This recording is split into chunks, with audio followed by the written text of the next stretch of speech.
હમણાં ગઈ રાત્રે મેં ઇન્સ્ટાગ્રામમાં એક રીલ્સ જોઈ. એમાં સિદ્ધાર્થ કરીને છે એક એવું આખું અભિયાન ચલાવે કે બચ્ચા પેદા મત કરના. એને લગતા ઘણા બધા વિડીયો એણે અપલોડ કરેલા છે.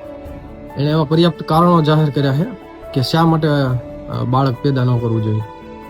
તો એમ કહે છે કે આપણે આપણા દુઃખ દર્દ આને આપણે ગિફ્ટમાં આપીએ છીએ અને ખોટે ખોટો આપણે એમને જે નથી એને આ પૃથ્વી પર લાવી અને આપણે જે દુઃખ અને સુખ અને જે કાંઈ પીડા અને સંઘર્ષ જે કરીએ છીએ એમાં ઝોંકીએ છીએ બળજબરીથી.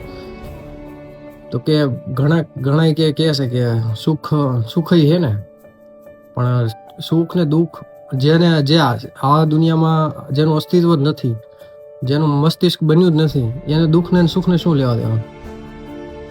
તો એના એવા કેટલા બધા વિડીયોમાં ઘણા બધા એવા કારણો જાહેર કરે છે કે બાળક પેદા શું કામ ન કરવું.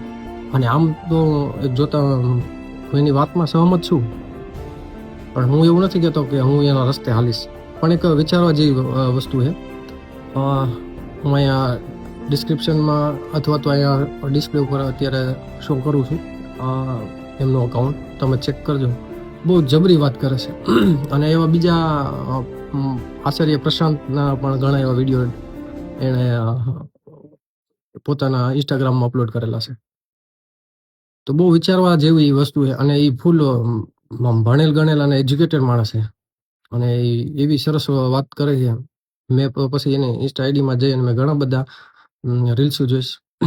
બહુ જબરી ગહન વાતું છે અને વિચારવા મજબૂર કરે એવી.